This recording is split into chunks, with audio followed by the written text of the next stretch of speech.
With the World Cup capturing the attention of the whole world right now, I think it might surprise you to learn that for a long time I have thought of myself like a elite level high endurance athlete. Don't laugh. Emphasis on the like.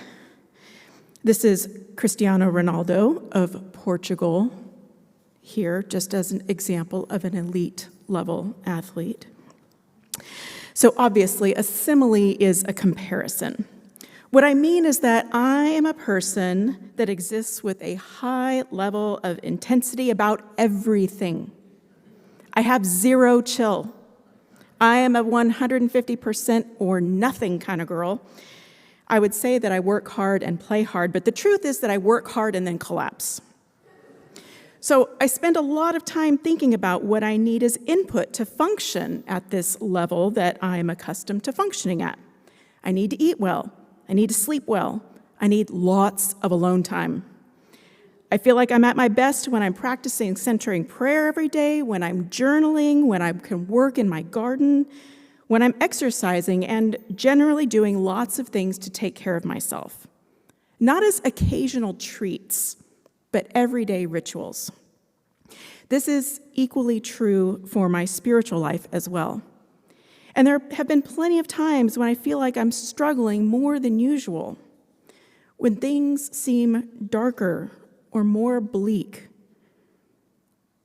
And then before I know it, there's some sort of breakthrough, a revelation of sorts, a new spiritual insight, and everything settles back into place again.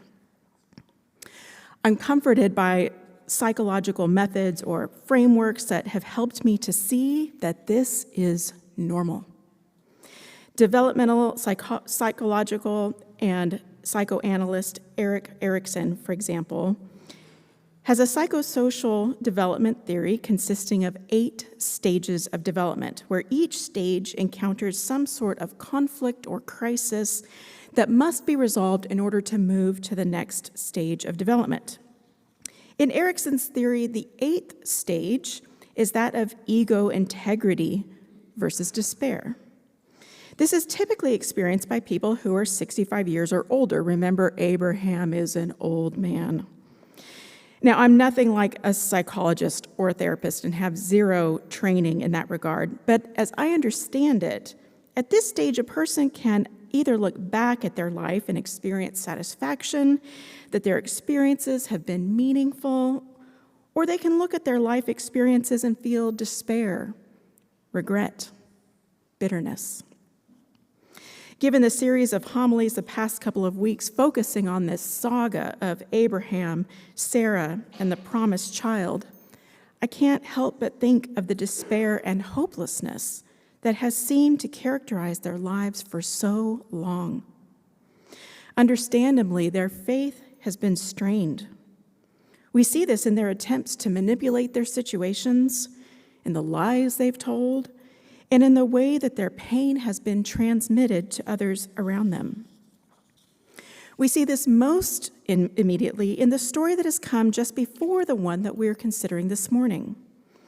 That was a story from last week where Mandy preached about Abraham and Sarah sending Hagar and Ishmael away, amounting to what surely seems to be a death sentence. That is the story we must keep in mind when we begin to look at today's text, which starts with the words, "After these things, God tested Abraham." The way that Hagar and Ishmael were treated is very clearly the why when we ask why God tested Abraham. Our story today in Genesis chapter 22 sits at the intersection of theology, psychology, and philosophy. Great scholars in each of these areas have written about this harrowing story. It's such a challenging story that I think each of these fields taken together helps us to get a foothold for engaging it. Let's start with the structure of the story. Walter Brueggemann lays it out in this way in his commentary on Genesis in the Interpretation series. I don't know if you can see the words very clearly. Can you see the words? Okay, enough. So there are 3 parallel sections of responses and exchanges that happen with one notable exception. So the story begins with God saying, Abraham, and Abraham saying, here I am, and God saying, take your son and offer him. So call and response, as it were. And then Isaac says, Father, and Abraham says, here I am. And Isaac asks, where's the lamb? God will provide. And then the third time, the messenger or angel says, Abraham, and Abraham says, here I am. And the angel says, do not lay your hand. Brueggemann doesn't explicitly say that this is a chiasm, but it is. It's been a while since we've talked about chiasms, but you might remember that the basic idea is that X marks the critical spot. Here in the center of the story is that X, God will provide, which I think gives us a clue for understanding it. In addition to this major structural clue, it also provides an important anchor point back to the story of the banishment of Hagar and Ishmael. In my mind, this leaves us in no doubt that these 2 stories are connected and should be read and interpreted together. The word provide in Hebrew shares a root with the word for seeing. When Hagar first ran away back in chapter 16 because Sarah was treating her so badly, God found Hagar and gave her a promise of descendants too. And in response, Hagar called God the God who sees me. Perhaps Abraham now feels that God has seen all that he has done too. Because until now, Abraham has not rested in God's promises for an heir. 2 weeks ago, we reviewed 5 rounds of God's promises, covenants, and reassurances to Abraham that God would bless Abraham with descendants. And over again, Abraham lies, schemes, and manipulates. And each time, the pain of his despair gets transmitted to the people around him, including his firstborn son, Ishmael. Did you notice during the reading of the text today that the text calls Isaac Abraham's only son?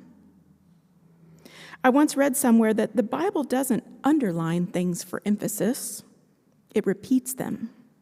So here's verse 2 again. He said, take your son, your only son, Isaac, whom you love, and go to the land of Moriah and offer him there. I'm inclined to think that this is yet another pointed reminder of Abraham's appalling actions against Hagar and Ishmael, whom he likely presumes dead. God is, after all, the one who sees. And what does God see when God looks at Abraham? I suspect in this instance, God sees anxiety. Now, emotions on their own are neutral, and they give us important information. Anger, for example, gives us the information that an injustice has occurred. In this case, anxiety is meant to direct our attention to changes that may need to be made in order to protect something that we care about. In Abraham's case, his anxiety to protect God's promise of descendants has been on full display through his lies and manipulation.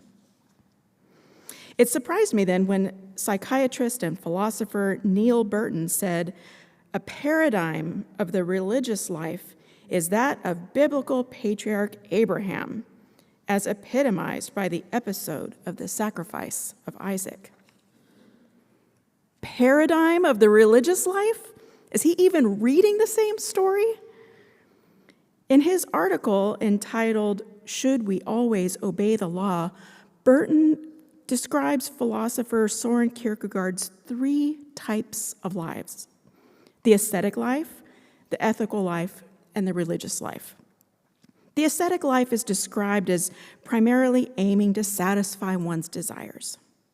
It is adaptable to particular circumstances and thus is not able to have a coherent, consistent self.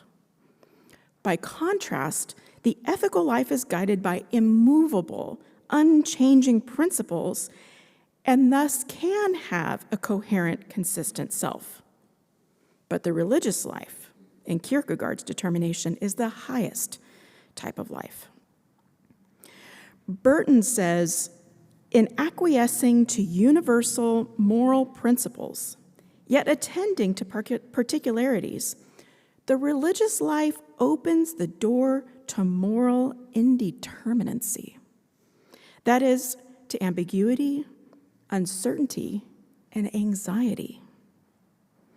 In this case, Abraham must choose between following God's orders or violating his own moral conscience with the murder of his promised son.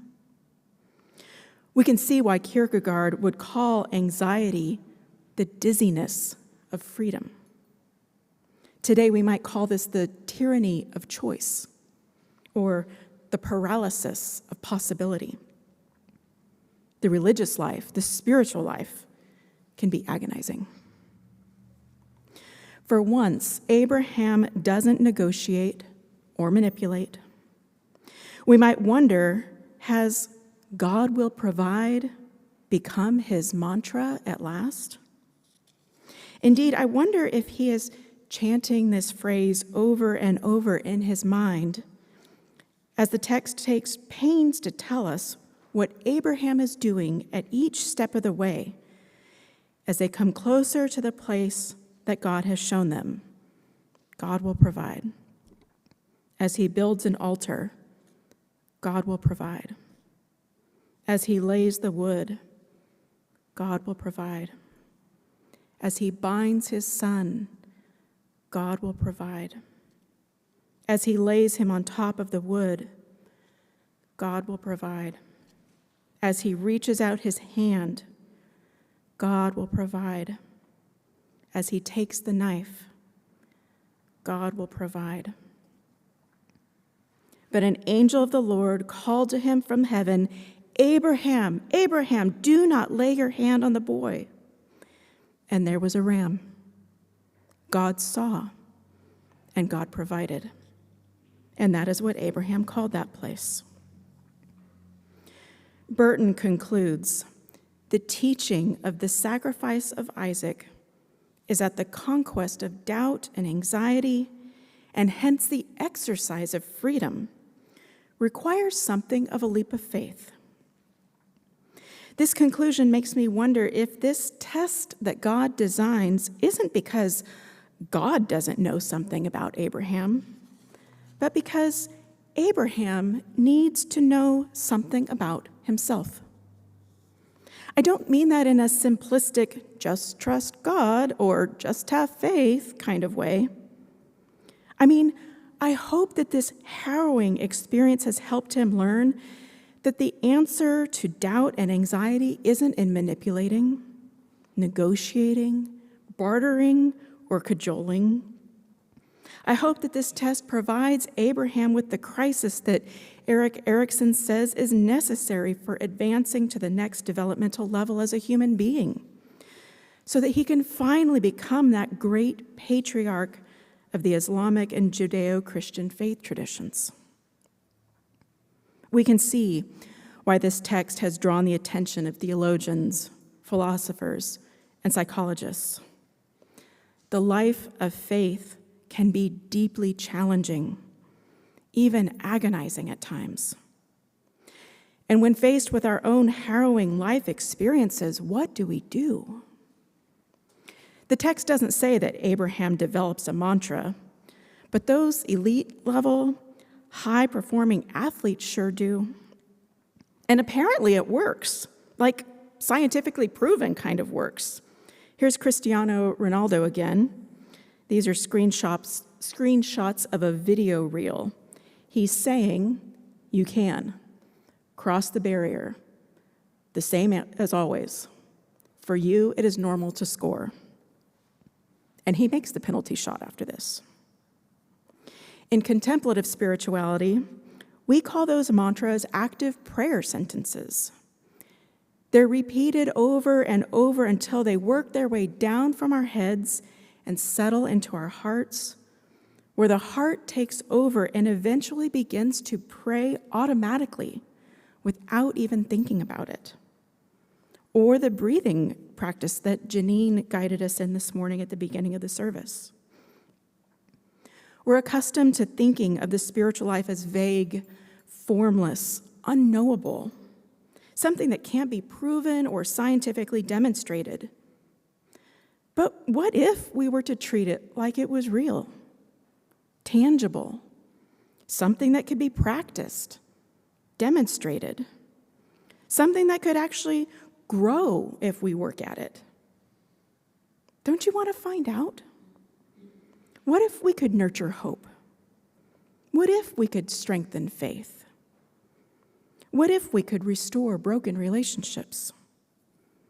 Maybe we could even build the kingdom of God.